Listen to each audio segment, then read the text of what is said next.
আল্লাহর হাবিব বলেন, দেখো আল্লাহ কত দয়ালু, তুমি কাউকে যে ইফতার করিয়ে তার সমতুল্য নেকি অর্জন করবা, ভয়ের কোনো কারণ নাই।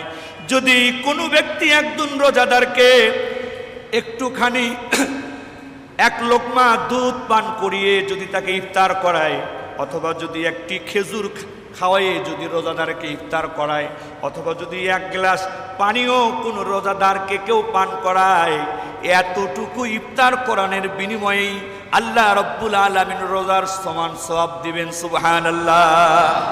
পেট ভরে খাওয়ানো এখানে শর্ত নাই, যতটুকু সম্ভব এক গ্লাস পানি, এক ঢোক দুধ, একটি খেজুর, আরো অন্য অন্য খাবারও, হালাল খাবার যে কোনোটি হতে পারে, সামান্য একটু রোজাদারকে খাওয়ানোর বিনিময়েই আল্লাহ রব্বুল আলামিন রোজার সমান নেকি দান করবেন।